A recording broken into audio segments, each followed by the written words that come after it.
कराची से किस तरह से काफिला जाएगा, इस्लामाबाद पहुंचेगा। हमारे साथ गेस्ट भी मौजूद हैं। अमजद अली खान नियाजी साहब हमारे साथ हैं पीटीआई के, लेकिन आपने जो मुद्दा उठाया है उसके ऊपर उनका कमेंट हासिल करते हैं। नियाजी साहब, जो पॉलिटिक्स की जा रही है इस वक्त सहाफ़ी खातून के जांबक होने पर, इसके ऊपर आप क्या कहेंगे? सबसे पहले तो सदर नईम की मैं समझता हूँ शहादत पे जितना भी अफसोस किया जाए कम है।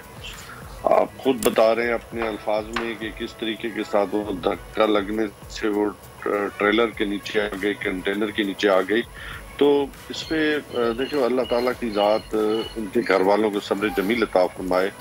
और इसमें कोई शक नहीं है कि इस मौके पे एक हादसे को सियासी रंग देना बड़ा ही अफसोसनाक है, क्योंकि जितनी भी कोशिशें कर ली पीडीएम की हुकूमत ने, वो नाकाम हो गए लॉन्ग मार्च को रोकने में, लोगों को रोकने में। लेकिन लोगों का जोश और जज्बा बढ़ता ही चला जा रहा है। तो इस वजह से इनको परेशानी तो है कि किसी न किसी मनफी हरबों के जरिए हम इस मार्च को सैबोटाज कर सकें। लेकिन जहाँ पे अल्लाह ताला की ज़ात ने लोगों के दिलों में ये बात डाल दी है कि हमने इस लॉन्ग मार्च को मंतकी अंजाम तक लेके जाना है और पाकिस्तान की हकीकी आज़ादी को हासिल करना है, तो ये हर पे इंशाअल्लाह ताला नाकाम ही होंगे, क्योंकि अल्लाह ताला उनके साथ होता है जो हक और सच पे होते हैं। आज आप जैसे एंकर्स भी मैं समझता हूँ कि जिस तरह डट के खड़े हैं, तो इस बात की निशानदेही है कि खौफ की जो फिजा है वो टूटती चली जा रही है और कोई भी खौफ नहीं खा रहा। हालांकि उन्हें इंतहा की डराना धमकाना, बल्कि बोल चैनल के और एयरवाइज चैनल के बहुत सारे शहरों में जो है उनको नीचे नंबरों पे डाल दिया गया, कहीं पे बंद कर दिया गया। लेकिन आपने इस आज़ादी की जंग में कुछ सहाफ़ी मुल्क छोड़कर भी चले गए नियाजी साहब। बिल्कुल, इसमें भी कोई शक नहीं है कि जो सीनियर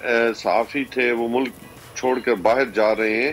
तो ये पाकिस्तान के लिए कोई अच्छा शगुन नहीं है, सहाफत के लिए अच्छा शगुन नहीं है। लेकिन आज़ादी इंशाअल्लाह ताला मिल के रहेगी। कुछ लोगों के दिमाग में है कि हम बैकडोर राब्ते क्या हो रहे हैं, सुनने में आ रहा है डिनाइल भी किया जा रहा है और पीछे सुनने में आ रहा है कोशिश की जा रही है बैकडोर राब्तों की। तो इसकी क्या सूरत हाल है कि कोई और इलेक्शन के अलावा कोई और बीच का रास्ता निकल सकता है? आज से एक दिन पहले जो ट्वीट की थी रात को कि रूमर्स हैं, कोई बैकडोर चैनल पे इस वक्त नहीं राब्ता। सिर्फ हमने अपना मुद्दा लोगों के सामने भी रखा है। आपको भी मालूम है कि पाकिस्तान के अंदर हम एक ट्रांसपेरेंट और साफ शफाफ इलेक्शन चाहते हैं।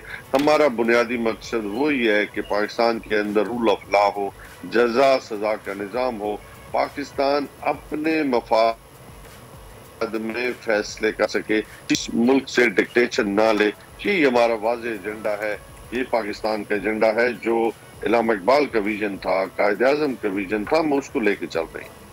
सही, बहुत बहुत शुक्रिया। अमजद अली खान हमारे साथ मौजूद है, पाकिस्तान तहरीक इंसाफ के रहनुमा। आगे बढ़ते हैं और कामोकी की जानिब बढ़ते हैं। वहाँ पे हमारे नुमाइंदे मौजूद हैं। जाफर बिन या से काफिला कंटिन्यू करेगा, तो उनकी जानिब बढ़ते हैं और जानते हैं कि इस वक्त क्या अपडेट है और मजीद क्या तैयारियाँ की जा रही हैं चौथे रोज़ लॉन्ग मार्च की। जी जाफर बिन यार बताइएगा, अपडेट कीजिएगा।